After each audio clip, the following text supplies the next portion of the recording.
Hello, welcome to Oxford Heirlooms. In this video, I'm going to be sewing the little pointed collar.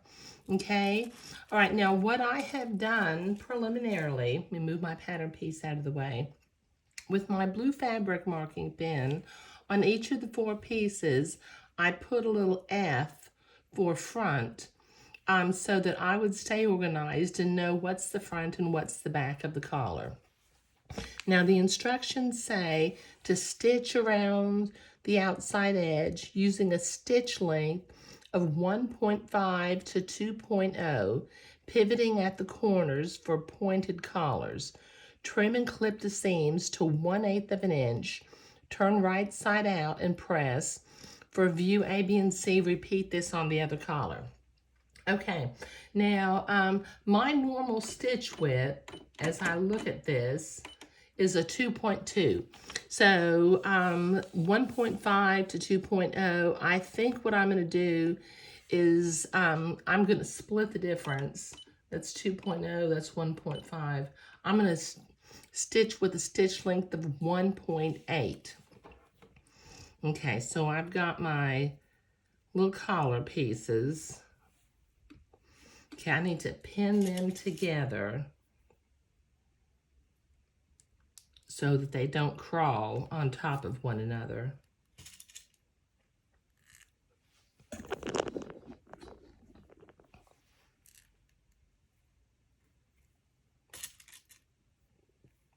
Just sort of pin them in the center to keep them from wiggling around.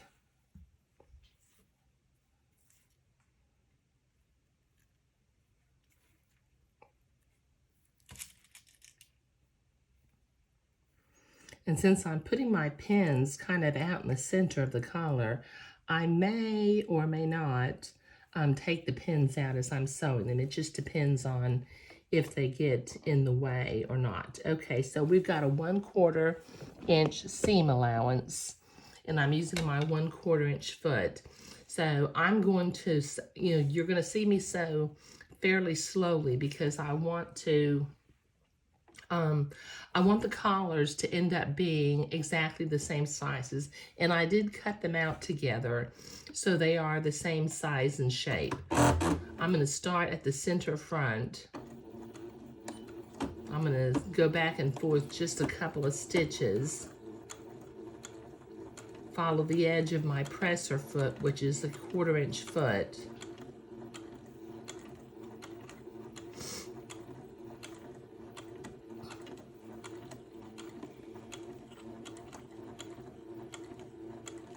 And when I get down to where I'm 1/4 inch from the edge, let me drop my needle and pivot.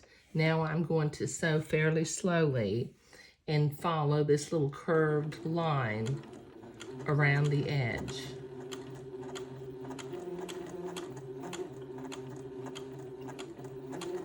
I'm going slow, like I said, because I want to make sure that my collars end up being as identical as possible, because nothing is more heartbreaking than to create a little collar and you're looking at them and they're a little bit awkward or wonky because they're not actually the same size and shape. So going slow, maintaining your seam allowance is really important.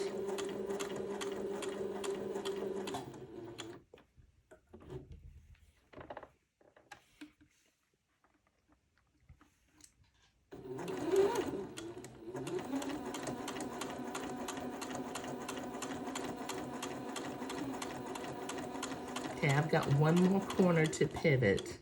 Let me go slow until I get it to 1/4 of an inch.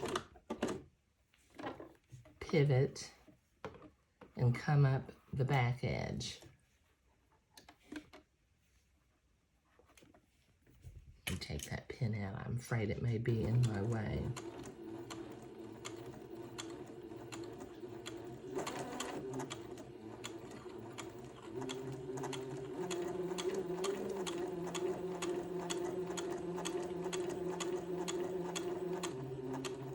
And then I'm going to tack it down at the very end. Okay.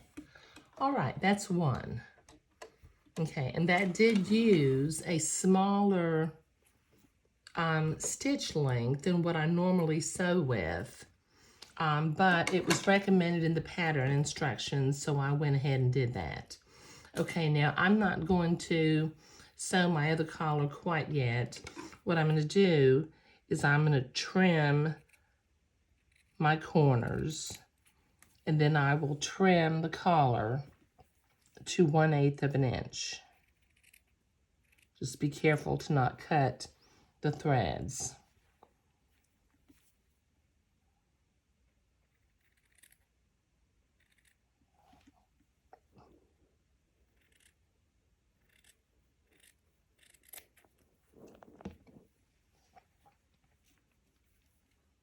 Okay, this will take me a minute to get this all trimmed off. And I do want to do the other collar before I go to the ironing board, so I'll be right back. Okay, I've got both of my little collars sewn. I've trimmed the seams, I've clipped the corners. Now, before I go to the ironing board and press this, since this is Swiss Batiste, I'm going to finger fold all of the seams. That way I will get a little bit more of a crisp turn at the ironing board. And since Swiss Batiste does finger fold nicely, you know, it's just something that I like to do. Okay, so this will take me a minute to get both of these. See, when I finger fold them and I bring it back out, it's kind of already pressed, but I need to finger fold all along this curved seam. Just finger fold the seam to one side.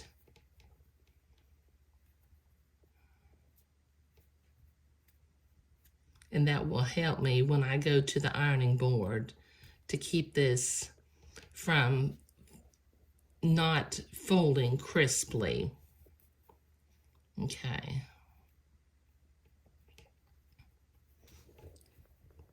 Okay, so let me do the other collar and then I'll go to the ironing board. Okay, so I had been to the ironing board and I pressed these and they look good. The next instructions say for the pointed collars only, top stitch 1/8 from the outer edge using a stitch length of 3 millimeters. So let me change my stitch length to 3.0. And then I will top stitch 1/8 of an inch away from the edge. And I will have to pivot at the corners again.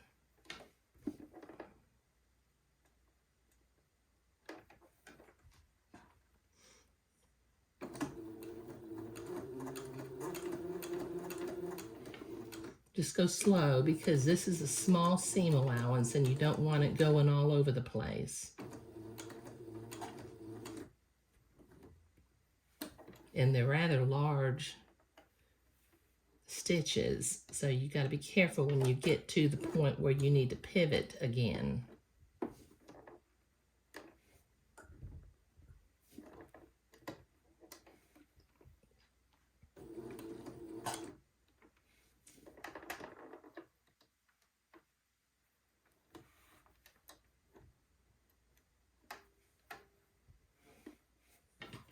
I'm going to hold that down. It wants to pop up. I think once I get started, it'll be fine, but there we go.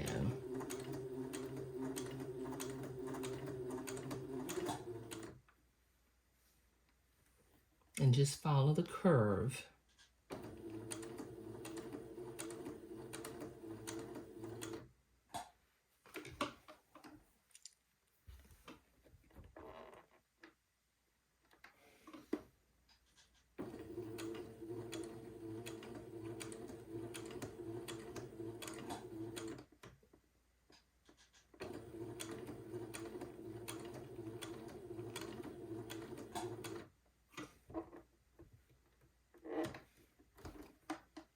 Okay, this is going to take me a minute to get this done. Okay, I was having some trouble with that top stitching, getting it to look nice. So I have made an executive decision, and I'm not going to top stitch my collar because I'd rather have nose top stitching than have top stitching that doesn't look nice. Now my next instructions tell me to match the collar fronts together with the right sides facing up and bar tack the collar pieces together 1/4 inch from the neck edge to avoid a gap between the collar pieces. Now what I'm going to do is I'm going to line up the bottoms of the collars so that when I install it on the shirt, the collars will be the same length. And then about 1/4 inch from the neck piece, I'm going to sew, I'm just going to tack it together. Let me make sure. Just line these up.